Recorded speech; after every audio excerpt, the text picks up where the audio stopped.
చేస్తున్నాం.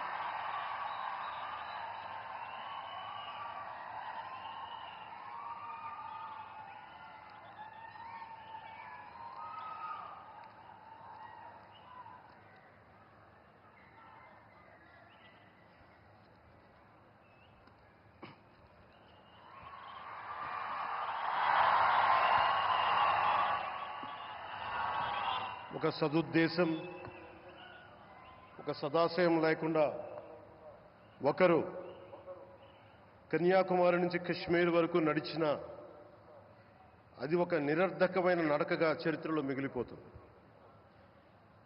కానీ ఒక సదాశయంతో, ఒక సత్సంకల్పంతో ఇంకొకరు కన్యాకుమారి నుంచి కశ్మీర్ వరకు ప్రజలందరితో మమేకమై వారందరినీ ఏకతాటిపైన నడిపిస్తే అది ఆత్మనిర్భర భారత్ అవుతుంది. అదే కన్యాకుమారి నుంచి కశ్మీర్ వరకు ప్రజలకి వారి పరిసరాల శుభ్రత యొక్క బాధ్యతను తెలియజేస్తే అది స్వచ్ఛ భారత్ అవుతుంది.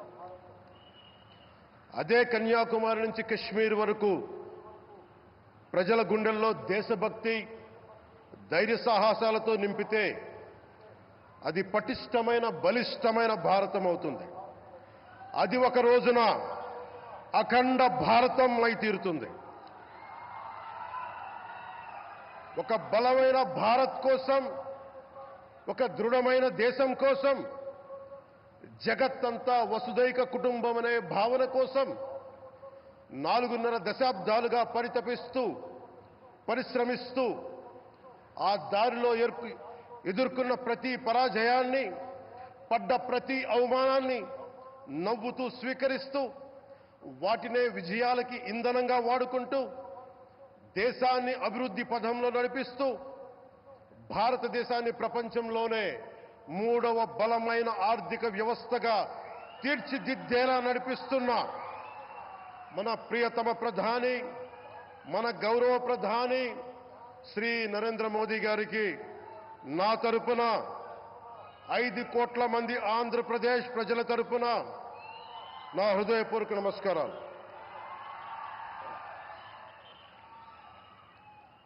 విద్యార్థి నాయకుడిగా రాజకీయాల్లో ప్రవేశించి రెవెన్యూ మంత్రిగా, ఆర్థిక మంత్రిగా మొదలై తెలుగుదేశంకి రథసారథి అయి 4వసారి ముఖ్యమంత్రి అయి తెలుగు ప్రజల్ని అభివృద్ధి పదంలో నడిపిస్తున్న దార్శనికులు, రాజకీయ ఉద్దండులు గౌరవ ముఖ్యమంత్రి శ్రీ నారా చంద్రబాబు నాయుడు గారికి నా హృదయపూర్వక నమస్కారాలు.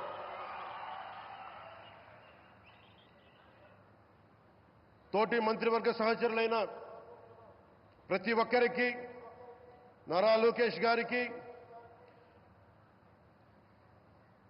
ఎన్డీఏ కూటమి శాసనసభ్యులకి, నాయకులకి, బీజేపీ నాయకులందరికీ పేరు పేరున నా నమస్కారాలు. కార్యకర్తలకి నా హృదయపూర్వక నమస్కారాలు. బీజేపీ నాయకురాలు శ్రీమతి పురంధేశ్వరి గారికి నా హృదయపూర్వక నమస్కారాలు.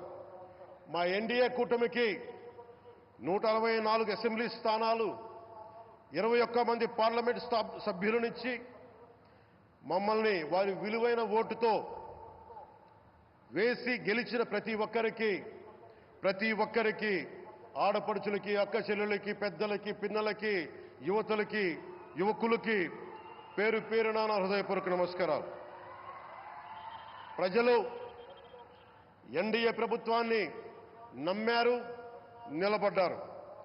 అలా నిలబడినందుకే ఈ రోజున మన గౌరవ ప్రధానమంత్రి గారి సారథ్యంలో ఈ ప్రారంభోత్సవాలు కానీ, శంకుస్థాపనలు కానీ, అది దక్షిణ కోస్తా రైల్వే జోన్ కావచ్చు, కృష్ణపట్నం ఇండస్ట్రియల్ పార్క్ కానీ, గ్రీన్ హైడ్రోజన్ హబ్ కానీ, అనకాపల్లి బల్క్ డ్రగ్ పార్క్ కావచ్చు, 6 కొత్త రైల్వే ప్రాజెక్టులు కావచ్చు, వీటన్నిటిని వచ్చే పెట్టుబడి దాదాపు 2,10,000 కోట్ల రూపాయల పెట్టుబడులు, 7.5 లక్షల మందికి ఉపాధి అవకాశాలు.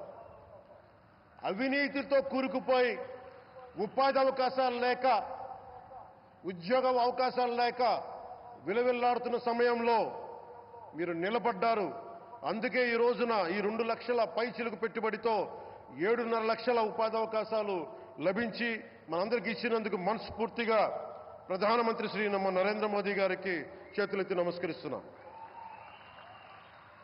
ఇవి కాకుండా కొత్త హైవేల నిర్మాణం, విస్తరణ, అలాగే అమరావతి రాజధానికి పెట్టుబడులు, పోలవరంకి నిధులు, 15th ఫైనాన్స్ కమిషన్ నిధులు కానీ, జల్ జీవన్ మిషన్ కోసం ప్రతి ఇంటికి నీరు, రక్షిత మంచినీరు రావాలి ఆయన ఆకాంక్ష, ఆయన ఆశయం.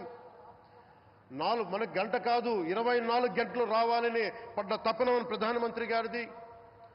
వీటన్నిటికీ చేయగలుగుతున్నాం, ముందు ప్రారంభించామంటే మీరు మా మీద పెట్టిన భరోసా, మా మీద పెట్టిన నమ్మకం, గౌరవ ప్రధానమంత్రి గారి మీద మీరు చూపించిన నమ్మకం. ఈ రోజున అది 2 లక్షల పైచిలకు పెట్టుబడులుగా ఇక్కడికి వచ్చింది. ఎక్కడో మన మారుమూల గ్రామాల్లో 70 సంవత్సరాల పాలనలో గ్రామాలకి రోడ్డు లేదు. ప్రధానమంత్రి సడక్ యోజన కింద ఈ రోజున మనం మారుమూల గిరిజన గ్రామాల్లో కూడా రోడ్లు వేయగలుగుతున్నామంటే దానికి ముందుండి మాకు వెన్నుతట్టి మాకు నిధులు సమకూరుస్తుంది నరేంద్ర మోదీ గారు. భారతం అభివృద్ధి పదంలో ఎందుకు చేశారు ఇవన్నీ అంటే, భారతదేశం అన్ని రాజ్యాలు, అన్ని రాష్ట్రాలు ఏ ఒక్కరు కూడా అభివృద్ధిలో వెనకపడకూడదు. అది మనకి తెలంగాణ కావచ్చు, ఆంధ్రప్రదేశ్ కావచ్చు, ఆంధ్రప్రదేశ్లోని ఉత్తరాంధ్ర, రాయలసీమ, మనకి కోస్తాంధ్ర కావచ్చు, ఎక్కడా కూడా ఏ ప్రాంతం కూడా వెనుకపడకూడదు. అభివృద్ధిలో అందరికీ సమాన వాటా ఉండాలని చెప్పే ఈరోజు ఇన్ని పెట్టుబడులు. ఈ మోదీ గారి సంకల్పానికి, సహకారానికి, ఆయన గైడెన్స్కి మనస్ఫూర్తిగా నా కృతజ్ఞతలు.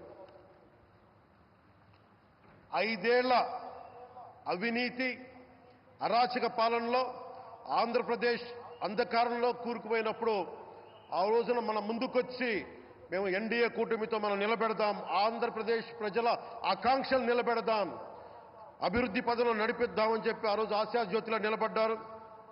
అసలు అభివృద్ధికి ఆస్కారమే లేదు ఆంధ్రాకి అనే స్థితి నుంచి అభివృద్ధి అంటే ఆంధ్రానే అని చెప్పుకునేలా గౌరవ ముఖ్యమంత్రి గారి నాయకత్వం, చంద్రబాబు గారి నాయకత్వంలో, ప్రధానమంత్రి గారి నిర్దేశకత్వంలో, వారి సూచనలతో, సహకారంతో కేబినెట్ కానీ, మంత్రివర్గ సహచరులు కానీ, ఎన్డీఏ కూటమి ఎమ్మెల్యేలు కానీ, మేమందరం కార్యకర్తలు అందరం కష్టపడతాం. అహిర్నిశలు రేయం భవళ్ళు కష్టపడతాం.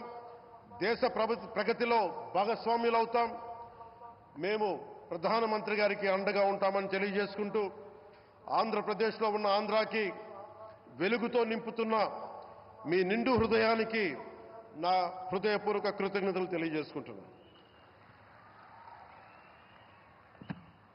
మరోమారు మీ అందరికీ ధన్యవాదాలు తెలుపుకుంటూ, నమ్మకం పెట్టారు.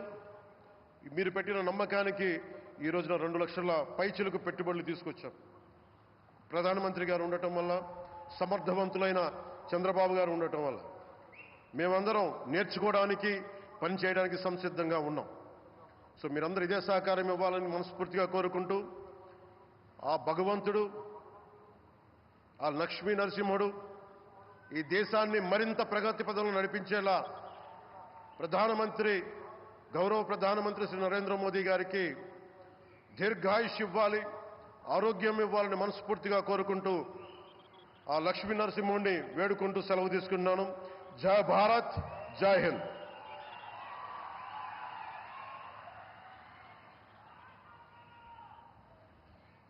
Thank you sir, thank you very much. మరి అలాగే నిత్య యువకులు ఆయన, విశ్రాంతన్నది ఆయన డిక్షనరీలోనే లేదు. నిత్యం పాలన, అభివృద్ధి, సంక్షేమం చుట్టూ పరిభ్రమిస్తూ ఉంటారు. దేశంలో నంబర్ 1 చీఫ్ మినిస్టర్గా ఉన్న మన ప్రియతమ ముఖ్యమంత్రి వర్యులు శ్రీ నారా చంద్రబాబు నాయుడు గారి అధికారం చేపట్టిన 6 నెలలకే ఆంధ్రప్రదేశ్ ప్రగతిని పట్టాలకెక్కించారు. ఆర్థిక రాజధానిగా విశాఖను మార్చేస్తాం అంటూ హామీ కూడా ఇచ్చి అంతర్జాతీయ ప్రాజెక్టులను ఆయన బీజం వేశారు. రాష్ట్ర అభివృద్ధి చెందాలి అంటే కేంద్రం మద్దతు ఎంతగానో అవసరమని భావిస్తూ మన ప్రియతమ ముఖ్యమంత్రి వర్యులు ఇప్పుడు ఎన్నో సాహసోపేతమైనటువంటి నిర్ణయాలు కూడా తీసుకుంటూ ఉన్నారు. విశాఖ వచ్చే పారిశ్రామికవేత్తలకు స్వాగతం పలకడం మాత్రమే కాదు, వారికి కావలసిన మౌలిక సదుపాయాల కల్పన కూడా ప్రభుత్వం బాధ్యత వహించాలి అంటూ ఆయన స్పష్టం చేస్తూ వస్తారు. వైజాగ్ రండి అంటూ జాతీయ అంతర్జాతీయ సంస్థలకు స్వాగతం పలుకుతున్నారు. అమరావతిలో నూతన నిర్మాణాలకు శ్రీకారం చుట్టారు మన ప్రియతమ ముఖ్యమంత్రి వర్యులు. అభివృద్ధి బాటగా శిఖరాగ్రాన నిలపాలి ఆంధ్రప్రదేశ్ని అనే ఆయన సంకల్పం నెరవేరాలి అంటూ మనస్ఫూర్తిగా కోరుకుంటూ ప్రియతమ ముఖ్యమంత్రి వర్యులు శ్రీ నారా చంద్రబాబు నాయుడు గారి అమూల్య సందేశం.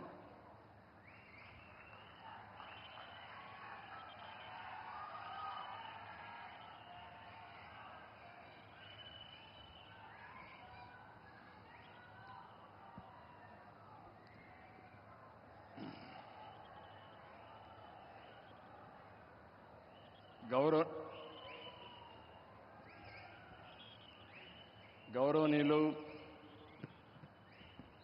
మనందరి ప్రియతమ ప్రధానమంత్రి శ్రీ నరేంద్ర మోడీ గారు, గౌరవనీయులు మన రాష్ట్ర గవర్నర్ అబ్దుల్ నజీర్ గారు, మిత్రుడు ఎప్పుడు కూడా ఒకటే ఆలోచిస్తారు, ఈ రాష్ట్రాన్ని అభివృద్ధి చేయడంలో నేను ముందుంటానని అన్ని విధాలా సహకరిస్తున్నటువంటి జనసేన అధినేత పవన్ కళ్యాణ్ గారు,